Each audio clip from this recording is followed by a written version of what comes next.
पहला क्वेश्चन है बच्चा कि एबीसी और डीबीसी एक ही आधार बीसी पे बना है, एक ही आधार पे दो ट्रायंगल है, ये बीसी है, एबीसी भी इसी पे बना है और डीबीसी भी इसी पे बना है। ठीक है बाबू, अब आइए, अरे अरे अरे अरे ये कहाँ चला गया। फिर कह रहा है और दोनों जो है ना समद्विबाहु त्रिभुज है, दोनों क्या है बच्चा, समद्विबाहु त्रिभुज है और शीर्ष ए और डी बीसी के एक ही तरफ है, यानी कि ये भी समद्विबाहु त्रिभुज है और ये भी समद्विबाहु त्रिभुज है। ठीक है, और दोनों जो है ना डी और ए जो है एक ही तरफ है। ठीक है, तो कह रहा है एडी को बढ़ाकर बीसी को पी पे प्रतिच्छेद किया, एडी को हमने बढ़ाया है और पी पे इसने प्रतिच्छेद किया। ठीक है, फिर क्या कह रहा है, तो भैया कह रहा है ये शो करो, भाई पहला कह रहा है ये दिखाओ, तो चलिए भैया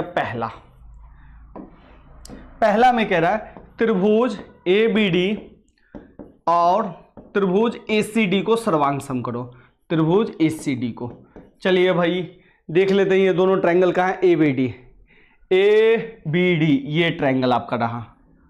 ठीक है बच्चा, आइए फिर दूसरा ट्रायंगल ध्यान से देखिए आपका एसीडी, एसीडी ये दो ट्रायंगल रहा। ठीक है, अब ध्यान से देखिए आपका एबीसी जो है समद्विबाहु है, तो ये साइड जितना होगा उतना ही ये साइड होगा, और डीबीसी भी समद्विबाहु है, यानी कि ये साइड जितना होगा उतना ये साइड भी होगा। ठीक है, अब ध्यान से देखिए इस नीला वाला में ये एबी जो है बराबर है उस ट्रायंगल के एसी के बराबर। ठीक है, क्यों, क्योंकि एबीसी समद्विबाहु त्रिभुज है। फिर देखिए इसका ये जो बीडी है इसके डीसी के बराबर है, बीडी बराबर डीसी, क्यों, क्योंकि डीबीसी भी जो है ये नीचे वाला ट्रायंगल भी समद्विबाहु है। ठीक है बच्चा, फिर है बच्चा एडी जो है ना, एडी देखिए दोनों में है, इधर भी, एडी बराबर एडी, तो क्या हो गया बच्चा, साइड साइड साइड, तो साइड साइड साइड से हो गया त्रिभुज एबीडी सर्वांग सम त्रिभुज एसीडी। ये लीजिए, ये आपका हो गया प्रूफ, ये पहला प्रूफ मांग रहा था, ये पहला प्रूफ आपका हो गया। ठीक है बच्चा, जीरो। चलिए सेकंड पार्ट है बच्चा आपका,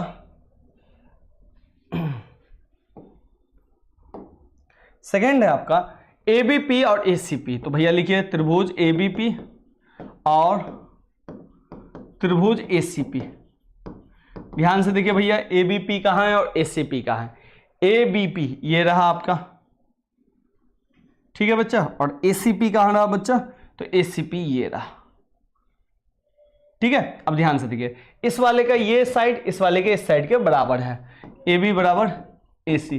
क्यों है बराबर, समझ में आया बच्चा, क्यों है बराबर, ये इसलिए बराबर है बाबू लोग, ये इसलिए बराबर है क्योंकि ए बी और ए सी जो है बराबर है, इस ट्रायंगल का ए बी और इस ट्रायंगल का ए सी बराबर है, क्योंकि त्रिभुज ए बी सी जो है समद्विबाहु आइसोसियलेस ट्रायंगल है। ठीक है, दूसरी बात देखिए ये जो आपका है एपी, ये दोनों में एपी बराबर एपी कॉमन उभयनिष्ठ। अब ध्यान से देखिए ये साइड और ये साइड बराबर है, तो बच्चा ये पूरा एंगल इस पूरे एंगल के बराबर होगा। क्यों, क्योंकि जिस त्रिभुज का दो भुजा बराबर उसका दो एंगल भी बराबर।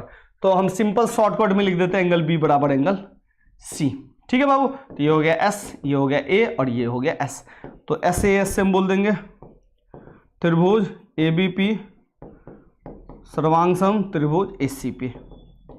ये हो गया आपका कंप्लीट। ठीक है बच्चा, एबीपी और एसी भी मिल गया, ये सेकंड भी हो गया। अब आइए बच्चा थर्ड, थर्ड क्या कह रहा है आपका, थर्ड कह रहा है एपी बाइसेक्ट करता है डीएपी को, जो ए जो है ए के साथ साथ डी को भी समद्विभाजित करता है। कौन बच्चा, एपी।